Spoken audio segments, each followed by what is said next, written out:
Hello everyone, अभी हम पढ़ने जा रहे हैं पेज 49 ऑफ R30 कॉपी। तो हम नेल्सन सिंड्रोम की बात करते हैं। Nelson syndrome is not Noonan syndrome. सबसे पहली बात तो नेल्सन के अंदर हमें एड्रेनलेक्टमी मिलेगा एंड हाइपर पिगमेंटेशन वगैरह मिलता है।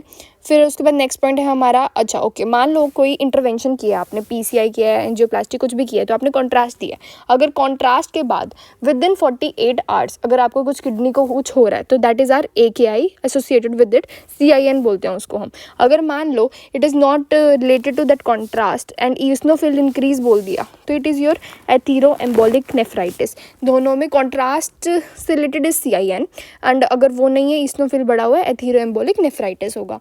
फिर हम होजकिन की बात करते हैं ओवरऑल में। तो होजकिन जो होता है ना वो कंटीजियस होता है, वो ना बड़े बड़ी चीज़ों लिम्फ नोड को इन्वॉल्व करेगा, मीडियास्टिनम हो गया, सर्वाइकल हो गया, ऐसे हमारे सारे लिम्फ नोड्स को इन्वॉल्व करता है। जबकि RS भी होता है इसके अंदर, CMV के जैसा जो दिखता है अपोजिट B सेल होते हैं वो, ठीक है। CD15 एंड 30 पॉजिटिव होगा। जबकि जो नॉन हिचकोन होता है ना वो क्या करेगा, वो छोटी छोटी चीज़ों को इन्वॉल्व करेगा, जैसे कि हमारा वॉल्डेयर्स रिंग, ओके। फिर एक होता है हमारा गर्डोबे, मतलब इसमें क्या होता है कि वेंट्रिकल से एट्रिया के अंदर हमारा डायरेक्ट वो जा रहा है डिफेक्ट के कारण खून, तो इसको बोलते हैं एडोबी गर्डोबे डिफेक्ट, ठीक है।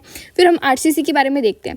RCC का मोस्ट कॉमन सिम्टम क्या होगा, हिमेचुरिया, बिकॉज किडनी इन्वॉल्व है, राइट। फिर उसके बाद हमारा मोस्ट कॉमन हम आगे पढ़ते हैं कि हाँ कहाँ पे मेटास्टेसिस करेगा, is our lung is always ready for metastasis, ठीक है।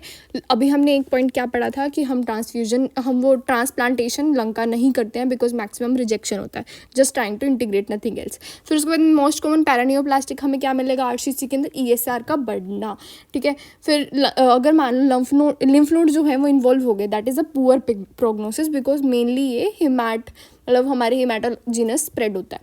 अब इसके टाइप देख लेते हैं। पैपिलरी में ऑब्वियसली सेमोमा बॉडीज मिलेंगी, क्लियर वाला हमें मिलता है VHL के अंदर, तो क्रोमोसोम नंबर 3। फिर आता है हमारा क्रोमोफोब, जिसका होता है हमारा गुड प्रोग्नोसिस, मतलब पत्ते मतलब नेचर इज़ वेरी गुड, ठीक है, तो बेस्ट प्रोग्नोसिस हो जाएगा उसका। बेलिनी जो होता है वो वर्स्ट प्रोग्नोसिस होगा, वो कलेक्टिंग डक्ट के अंदर होता है क्योंकि, ठीक है। फिर उसके बाद मेडुलरी होगा हमारा सिकल सेल एनीमिया से एसोसिएटेड, इतना याद रखना है, ओके। अब कोई डिलेड अगर मान लो वैक्सीनेशन वाला बच्चा आया तो हमें सारी डोजेस पता होनी चाहिए, मैक्सिमम हम कब लगाएंगे। तो हेपेटाइटिस B की जो बर्थ डोज है वो हम उसी दिन लगानी होती है, विद इन 24 आवर्स।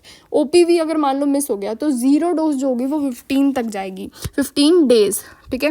बाकी जो हमारी BCG, पेंटावेलेंट, रोटावायरस, IPV, ये सारी 1 साल तक लगा सकते हो। अब मान लो MMR, OPV जो है मैंने कैसे लर्न किया है, मोम। तो 5 साल का बच्चा शिनचैन है, शिनचैन मिर्ची को मोम मोम कहता रहता है, तो मोम का फुल फॉर्म क्या है, M for MMR, O से OPV, ठीक है। DPT जो होता है वो 7 साल तक जाएगा। इसमें एक और है HIV जो 6 साल तक हुआ, तो B जो होता है ना उसको 6 इमेजिन कर लेना।